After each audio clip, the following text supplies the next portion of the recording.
not saying anything he doesn't mean, by Krishna's mercy. Anyepi tvam hanishyanti vadishyanti janastvidam asuroyam suranstoti marjar eva mushakan dveshyan shikhiv panino durnimittamidam dhruvam labdhvapi mahadaishwaryam laghavam yantyabuddhaya. Quote, others will also ridicule and scorn, saying, "This child is an asura, but prays to the gods. It is like a cat offering prayers to a mouse, or a peacock to a snake." This is indeed a bad omen, behavior resembling an enemy, as even after obtaining great wealth and power, an unintelligent person can fall down. Hiranyakashipu, speaking to Prahlada, Narasimha Purana, 41:59-60. It appears that the father recognized properly the sincerity of the son. It is like deep down he knew the truth. The father accepted the reality. It was this reality that he could not tolerate. It went against the very ethos of the community. The kingdom of the Daityas was for the betterment, upliftment, honor, and entitlement of the Daityas. How in the world could the beloved and cherished son, the heir apparent, the one to keep the tradition alive for the next generation and beyond, ever think of honoring Vishnu? Hiranyakashipu considered the peer pressure angle.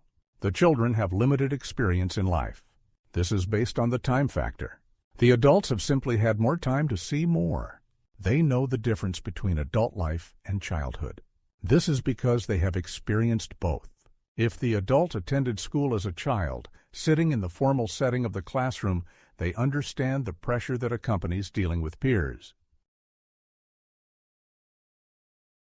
This means that appealing to that pressure in painting the potential of a negative situation might fix the problem. Prahlada was only 5 years of age. He was spontaneously worshipping Vishnu. Prahlada attributed everything to Vishnu. Strength, beauty, wealth, proprietorship, the predictability of outcomes, the meaning to life itself. These were all rooted in the Supreme Personality of Godhead. Prahlada considered such acknowledgement to be the most important instruction for man. If they were to attend school, this is the first thing they should learn. It would be like the root from which the tree could emerge. The branches, the leaves, the future growth, the ability to stand tall, the shelter and shade for other living beings. The root has to be there first. The root must be firmly planted. The person who appreciates the tree and its fruit should first acknowledge the root. Vishnu is like that for the entire universe. In the material world, we experience something like a reflection. We see the branches and leaves and forget entirely about the source. We become so enamored by what we see that we are fooled into accepting the temporary as permanent.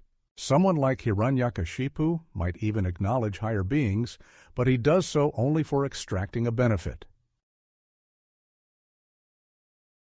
This was the irony in the appeal of peer pressure. You see, if the other children saw Prahlada worshipping Vishnu, they would think the child had lost his mind. You do not see a cat praising a mouse. The peacock does not humble itself in front of the snake. The strong dominate the weak. The strong instill fear and respect in the weak. Prahlada was a Daitya. He should be proud of his birth. He should honor the standing of the Daityas, which is also against Vishnu, and devotion to Vishnu. Except Hiranyakashipu had a history of worship. He once humbled himself in front of Lord Brahma, who is the creator. Brahma is considered Swayambhu, or self-born, but that actually refers to the lack of a traditional birth. Brahma emerged from the lotus flower tied to the navel of Vishnu. Brahma takes birth from the one who is known as Padmanabha. Brahma is a separate individual living being, but his alignment is always with Vishnu. Uttaya pranjali, prahva ikshamarno drisha vibhum. Harshashrupulkodbhedo gira gadgadaya grinat. Quote, then, getting up from the ground and seeing Lord Brahma before him, the head of the Daityas was overwhelmed by jubilation. With tears in his eyes, his whole body shivering, he began praying in a humble mood, with folded hands and a faltering voice, to satisfy Lord Brahma. Srimad Bhagavatam 7.3.25. Hiranyakashipu said things that he did not mean. He praised Brahma simply to flatter. Hiranyakashipu wanted something. It is like the used car salesman saying nice things about the potential customer. It was a business transaction. It was more like stealing in the eyes of the Daitya. Hiranyakashipu thought he was getting away with the heist of the century, hence his excitement. If Prahlada were doing the same, then perhaps the father would not have been so upset. If Prahlada was exploiting the connection to Vishnu for personal gain, then the asura-minded could understand. They might even appreciate. They could trade notes in a lunch and learn focused on exploiting the higher powers.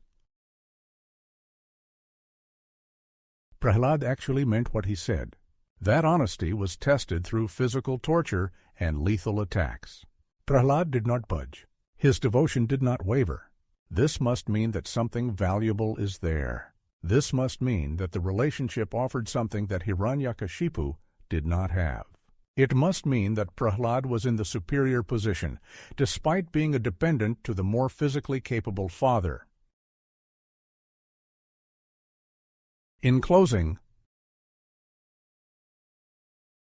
in that direction to head, meaning what he said, that Vishnu the source of all, in devotion his name to call, not for benefit to extract, or building immortality exact, because genuine and real, father then plotting with zeal.